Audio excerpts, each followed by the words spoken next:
आपने नोटिस किया है, जब कोई स्टॉक बार बार एक ही सपोर्ट लेवल पर आता है लेकिन हर बार लोअर हाइज बनाता है, तो कुछ बड़ा ब्रेकडाउन आ सकता है। ये प्राइस का स्ट्रक्चर होता है डिसेंडिंग ट्रायंगल का, एक पावरफुल बेरिश सेटअप जो आपको अलर्ट करता है या तो लॉन्ग ट्रेड से एग्जिट हो जाइए या शॉर्ट ट्रेड के लिए तैयार हो जाइए। स्टॉक मार्केट के रिटर्न्स कभी भी गारंटीड नहीं होते हैं, लेकिन अगर हम प्रॉपर तरीके से एनालिसिस करें, रिसर्च करें, तो हमें एक एज मिलता है। लेकिन फिर भी रिस्क मैनेजमेंट को हम इग्नोर नहीं कर सकते हैं। अगर रिस्क मैनेजमेंट के लिए आपने episode number 31 zero to hero legacy series का नहीं देखा है तो पहले उसे देख लीजिए।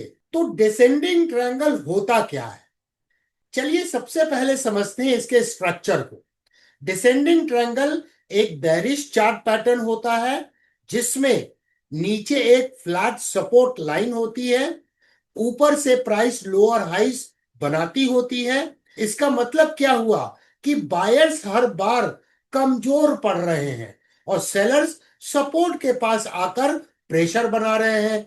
यह पैटर्न कंटिन्यूएशन भी हो सकता है अगर डाउन ट्रेंड में बने, या फिर रिवर्सल भी हो सकता है अगर अप ट्रेंड या मार्कअप फेज में एंड में जाके बने, लेकिन बायर्स जनरली बेरिश ही होता है। की कैरेक्टरिस्टिक्स एंड आइडियल सेटअप। अब बात करते हैं स्ट्रॉन्ग डिसेंडिंग ट्रायंगल के कुछ की पॉइंट्स पर। फ्लैट सपोर्ट लाइन, बार बार वही लेवल पर बाइंग आती है बट इट इज वीकनिंग, बार बार रैली वीक होती चली जाती है। सेलर स्ट्रॉन्ग है, वॉल्यूम कॉन्ट्रैक्शन होता है।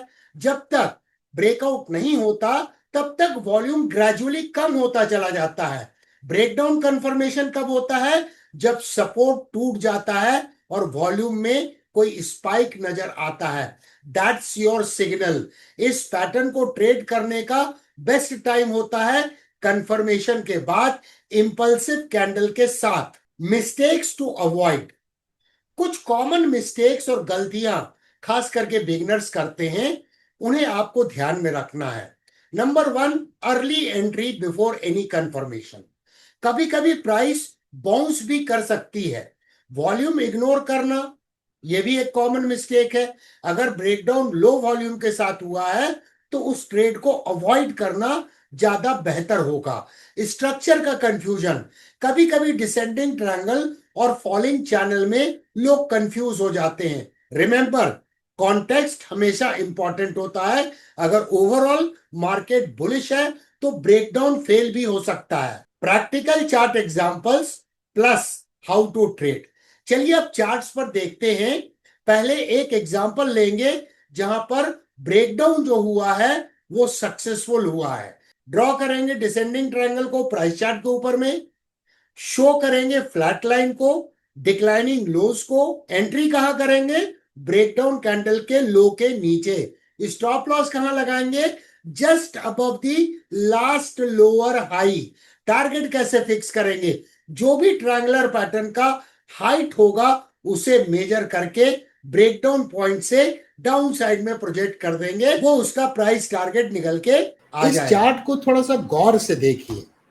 यहां पर इस जगह पे देखिए ये हाई बना, उसके बाद ये वाला जब हाई बना तो इस हाई से लोअर था, उसके बाद ये लोअर हाई बने। तो यहां पर क्या हो रहा है, इससे पता लग रहा है कि बुल्स जो हैं वो धीरे धीरे कमजोर हो रहे हैं और नया हाई नहीं बना पा रहे हैं। लेकिन इस जगह पे क्या है, ये फ्लैट लाइन है जहां बार बार प्राइस सपोर्ट ले रही है और ये एरिया है जहां पर बाइंग आ रही है।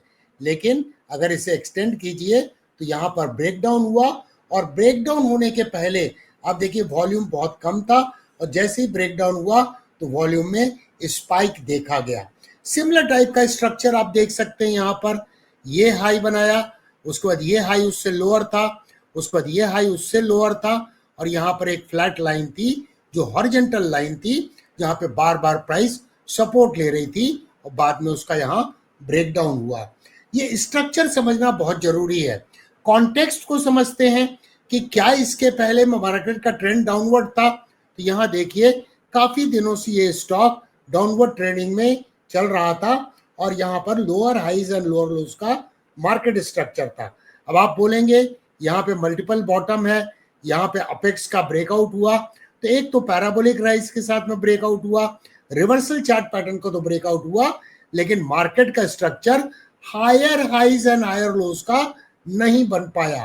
तो अभी ट्रेंड के रिवर्सल का कंफर्मेशन नहीं हुआ था, तो ये एक इंपॉर्टेंट ट्रेड था। अब यहाँ पे मैं ड्राइंग को अगर खींचूं तो आप देखिए ये प्राइस का लोअर हाइज स्ट्रक्चर है, ये ट्रेंड लाइन हमने खींच दी और इसके बाद ये हॉरिजॉन्टल लाइन खींची हुई है। यहाँ पर इसका ब्रेकडाउन हुआ तो ट्रेडिंग स्ट्रैटेजी कैसे बनेगी, ब्रेकडाउन कैंडल के लो के नीचे, इस एग्जांपल में 319 आ रहा है।